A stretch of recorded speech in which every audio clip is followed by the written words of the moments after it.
Next നമ്മൾ വന്നിരിക്കുന്നത് തായിഫ്ക്കാണ്. Long വീഡിയോയിൽ പറഞ്ഞ പോലെ അന്ന് ഉമ്മാക്ക് ബാഗ് സെറ്റ് ആവാത്തതുകൊണ്ട് അതും നോക്കാം, പിന്നെ വേറെയും കുറച്ച് സാധനങ്ങൾ മേടിക്കാനുണ്ട്. അവിടെ എപ്പോഴും പറയണ പോലെ നല്ല അടിപൊളി കളക്ഷൻസ് തന്നെയാണ്. ഏതെടുക്കേണ്ടതെന്ന് കൺഫ്യൂഷൻ ആവായിരുന്നു നോക്കിയിട്ട്. പിന്നെ നമ്മളെപ്പോഴും പറയണ പോലെ ബ്ലാക്ക് ബാഗ് തന്നെയാണ് നമ്മൾ നോക്കിയിരുന്നത്. എൻ്റെ വൈബിൽ പറ്റിയ കുറേ അടിപൊളി സാധനങ്ങൾ അവിടെ ഉണ്ടായിരുന്നു. പക്ഷേ എൻ്റെ വൈബിന് പറ്റിയത് ഉമ്മാക്ക് പറ്റില്ല, ഉമ്മാക്ക് പറ്റിയത് എനിക്ക് പറ്റില്ല. അങ്ങനെ ഈ കാണുന്ന ബാഗ് വേണ്ടാന്ന് പറഞ്ഞ്. അപ്പോഴും നമ്മൾ തളരരുത്, പിന്നെ നോക്കുക.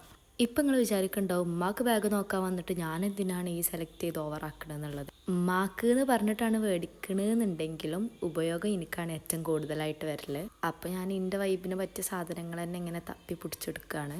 ഈ ഒരു ബാഗ് എനിക്ക് നല്ല രീതിയിൽ ഇഷ്ടപ്പെട്ട്, പക്ഷെ അത് അഡ്ജസ്റ്റബിൾ അല്ലാത്തത് കൊണ്ട് നമ്മളത് മേടിച്ചില്ല.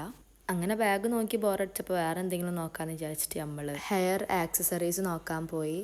എനിക്ക് ഭയങ്കര ഇഷ്ടമായിട്ട് ഇങ്ങനെ മുടി നല്ല രീതിയിൽ കൊണ്ടെടുക്കണത്. അതായത് നല്ല അടിപൊളി ബണ്ണും ക്ലിപ്പൊക്കെ യൂസ് ചെയ്യാൻ വേണ്ടിയിട്ട് എനിക്ക് ഭയങ്കര ഇഷ്ടമാണ്.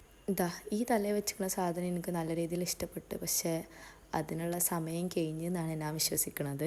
അതുകൊണ്ട് ഞാനിത് മേടിച്ചില്ല, വെറുതെ സ്റ്റൈലാക്കി. അതൊന്നും റെഡി ആവില്ല എന്ന് വിചാരിച്ചിട്ട് നമ്മൾ പിന്നെയും ബാഗിൻ്റെ സെക്ഷനിലേക്ക് തന്നെ പോയി.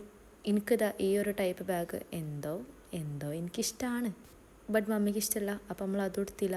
ലാസ്റ്റ് ഞാൻ ചൊല്ലിട്ട് ഉമ്മാനോട് ഉമ്മാക്ക് ഇഷ്ടമുള്ളത് മേടിക്കാൻ പറഞ്ഞു. ഞാൻ പിന്നെ എപ്പോഴെങ്കിലും മേടിച്ചോളാം. അതിൻ്റെ ശേഷം കുറച്ച് ഫേസ് വാഷൊക്കെ നോക്കാനുണ്ടായിരുന്നു. അങ്ങനെ അതൊക്കെ നോക്കി അതിൽ നിന്ന് ഏതോ ഒരു ഫേസ് വാഷ് ഞാൻ മേടിച്ച്, ഏതാണെന്നുള്ളത് എനിക്ക് ഓർമ്മയില്ല. എൻ്റെ കയ്യിലുള്ള ലിപ്സ്റ്റിക്ക് കഴിഞ്ഞതുകൊണ്ടും അതിൻ്റെ ആവശ്യം കൂടുതലായതുകൊണ്ടും അതിൽ നിന്നൊന്നെടുത്ത്. ഇതിൻ്റെ ഇടയിൽ റീഹക്ക് സ്കൂൾക്ക് പോകാനുള്ള ചെരുപ്പും റെഡി ആയിക്കണം. അത് ഞാൻ ഷൂട്ട് ചെയ്യാൻ മറന്ന്. അപ്പം നമ്മൾ ആവശ്യമുള്ള സാധനങ്ങളൊക്കെ മേടിച്ച് ബില്ല് ചെയ്ത് പോയി. അപ്പോൾ ഓക്കേടാ, ബൈ.